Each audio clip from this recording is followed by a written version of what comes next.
What's going on, guys? So Sunday morning, it's like 7 a.m. I'm actually sitting in the car at Dunkin' Donuts. I just got some coffee. But touching up on the young bird training. I know in my videos when I'm trying to record the birds flying, I don't do the best at talking because I'm mostly watching, but I'll get better at it.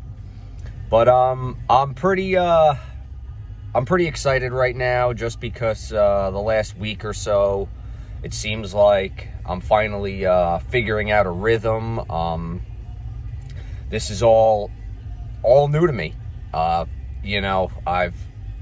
breeding birds and training young birds and the whole thing. It's just been lesson after lesson after lesson after lesson, and learning that breeding early is good and bad. You got birds that are, older, so when young bird season starts, they're stronger, they have more experience. But on the flip side, you can't let them out too soon or the hawks eat them, and if you wait too long, they're too strong. And I waited to have the hawks subside a little bit, and the birds were too strong, and I lost half my first round. Which, is a lot, especially when you don't have a lot. But, now that I learned what to do with them, and through my, watching YouTube videos on, putting the gel on the wings to keep them closer, and then just got to stay out there with them the whole time in case the hawks show up and you can chase the hawks away, to now the second rounders are being let out, and they're much younger in comparison to the first rounders. But I'm still gelling the wings because we're gonna do it slow. I just want to get them comfortable on top of the loft and seeing everything for the first time, and landing on the landing board and responding to me. And we're and the last week and change has been so enjoyable for me. Like I've said in the past, I'm going to lose birds. I know that. I'm going to lose them toss training and road training, but I don't want to lose them the numbers I was losing them settling them. I mean, losing them at that rate in my own backyard, something's got to change. And I needed to make the change. I needed to figure out a better way to start educating them. And I think I finally got into a rhythm with the hair gel. And I had, comparison to the first round, I had 7 birds and I lost 4 of them. So I've got 3 left. It was going bad. I lost them in the course of like 2 days. I just went, gone. Half the birds gone.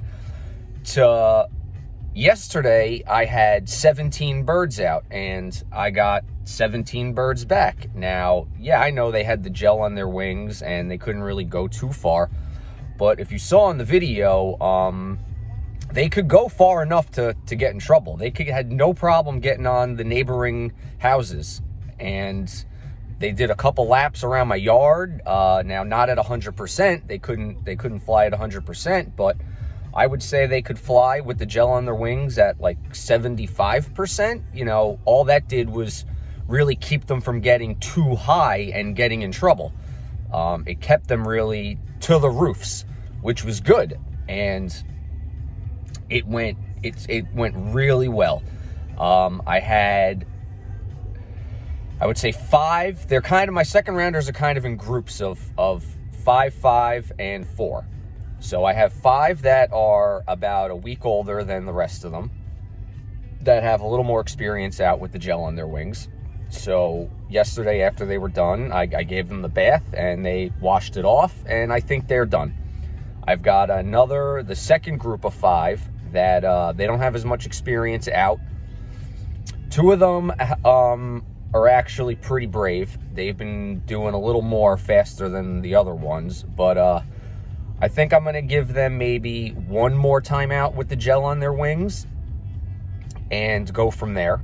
And that might be the last time. And then I have the last group of 4 of the second rounders. So it's like they're all like a week apart. So 5 are, hatched the end of January, like the last week of January. 5 hatched the very beginning of February, and then 4 hatched like a week later. So we're gonna stages take the gel off the wings, but it's going really well like this. I would definitely recommend it for anybody who can't put a settling cage on the top of their loft like me because of the shape of the roof. And for anybody who's got older birds, I would definitely recommend it. With my limited experience, it really has made a difference. But I put together a little highlight reel of the weekend, so if you guys want to check it out, go ahead. And I feel like we finally hit a rhythm, and that's how it's going to go. This hobby, you learn the most by doing it, I would think. You can read articles, watch videos, and it's great, gather all the advice, all the tips, but then you really got to put it into practice, because these are living creatures, so they have a mind of their own. So just because it worked one way for somebody else doesn't mean it's going to work exactly the same way for you. There's a lot of factors, where you live, the wildlife, the predators, there's a lot of factors, so you have to do a little adjustments to make it work for you.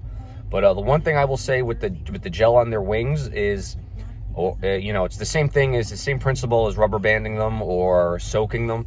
They can't fly as well, so you definitely need to stay out there with them the whole time. You can't leave them, because if a hawk shows up, they're not going to be able to get away. Especially the younger ones. The older ones, they're stronger. So even with the gel, they can fly pretty well. But the younger half of this group, they probably didn't even really need the gel. They can't fly too strongly yet. But for peace of mind, I did it. They definitely wouldn't be able to outrun the hawk. So you've got to stay out there and keep the hawk away. And if he shows up, start screaming, yelling, waving your arms, making a commotion, and throwing him off target. But all right, guys. The weather is it's bad today. I'm not letting the birds out. It's cold. We had a little cold front come through last night. It's windy. It's like 30-mile-an-hour winds. It's 30 degrees out. Even if this was good for the birds, I'm not standing outside in it. So they're staying in, and I'll get them out tomorrow after work. All right, take it easy.